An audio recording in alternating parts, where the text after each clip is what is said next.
Of the week ആണ് പറഞ്ഞത് അല്ലേ? പക്ഷെ നമ്മൾ ഡേയ്സ് ഓഫ് ദ വീക്കിൽ 3 ഡേയ്സ് മാത്രമേ നമ്മൾ റൈറ്റ് ചെയ്തോളൂ, എഴുതിയിട്ടുള്ളൂ. 3 ദിവസങ്ങൾ ഏതൊക്കെയായിരുന്നത്? Sunday, Monday, Tuesday.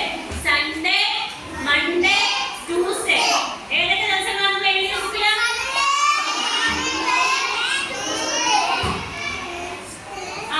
ട്യൂസ്ഡേ. ഇതുവരെ മാത്രമേ നമ്മൾ റൈറ്റ് ചെയ്തിട്ട് നമ്മുടെ നോട്ട്ബുക്കില് നമ്മൾ എഴുതിയിട്ടുള്ളൂ അല്ലേ?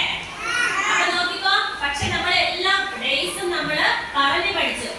ടീച്ചർ പറഞ്ഞ് എത്ര ദിവസങ്ങൾ ചേർന്നതാണ് ഒരാഴ്ച എന്ന് പറഞ്ഞേ? എത്ര ദിവസങ്ങൾ ചേർന്നാണ് ഒരാഴ്ച എന്ന് പറഞ്ഞേ? 7 days അല്ലേ? 7 days or 1 week. 7 days ചേർന്നതാണ് എന്ത്? 1 week. 7 days ആദ്യത്തെ ശ്രദ്ധിക്കാൻ. 7 days ചേർന്നാണ് എന്ത്? 1 week അല്ലേ? 7 ദിവസങ്ങൾ ചേർന്നാണ് നമ്മൾ എന്ത് പറയുന്നത്? ഒരാഴ്ച എന്ന് പറയുന്നത്. എത്രയാണ് അനുഗ്രഹം? 7 ദിവസങ്ങൾ ചേർന്നാണ് എന്ത് പറയുന്നത്? ഒരാഴ്ച. എത്ര ദിവസങ്ങളാണ്? There are 7 days in a 1 week അല്ലേ? ഒരാഴ്ച. 7 ദിവസങ്ങൾ ചേരുമ്പോഴാണ് ഒരാഴ്ച ആവുന്നത്. അത് ഏതൊക്കെ ദിവസങ്ങളാണ് പറഞ്ഞേ? Sunday, Monday, Tuesday, Wednesday, Thursday, Friday, Saturday.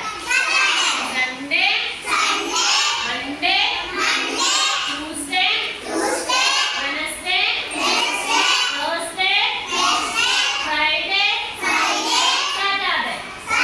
Okay, ഈ ടീച്ചർ ആരാണ് ഈ ഡേയ്സ് എല്ലാം ഓർത്ത് പറഞ്ഞിരുന്നത്? എഴുതിട്ട് പറഞ്ഞേ. ആരെഴുതിട്ട് പറഞ്ഞേ? സൺഡേ മുതൽ പറഞ്ഞേ. ആരാണ് പെട്ടെന്ന് എഴുന്നേറ്റ്? ആരാണ്? കണ്ണി എഴുന്നേക്കോ? പറഞ്ഞേ പെട്ടെന്ന് നോട്ടെ.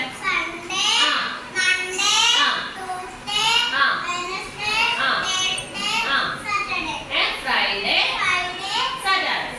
മിഡിൽ ക്ലാസ് കൊടുത്തല്ലേ? കേട്ടോ? ഇനി എല്ലാവർക്കും ഇത് പറയാൻ പറ്റൂലേ? എല്ലാവരും ഒന്ന് വെച്ചിട്ട് പറഞ്ഞേ. Sunday, Monday, Tuesday, Wednesday, Thursday, Friday, Saturday.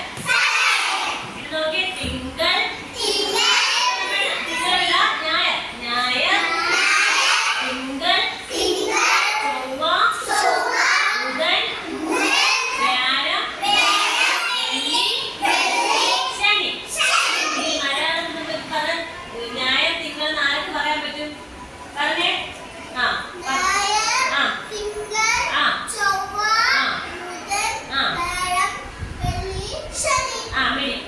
കണ്ടാ? ഇതുപോലെ 7 ദിവസങ്ങൾ ചേർന്നാണ് എന്താവുന്നത്? ഒരാഴ്ചയാവുന്നത് അല്ലേ? അപ്പൊ നമുക്ക് ഇനി ബാക്കിയുള്ള ഏതൊക്കെയാണ് നമ്മൾ ഇനി പഠിക്കാനുള്ള റൈറ്റ് ചെയ്യാനുള്ള ഏതൊക്കെ ദിവസം ഡേയ്സ് ആണ്? നമ്മൾ ഇനി വെനസ്ഡേ,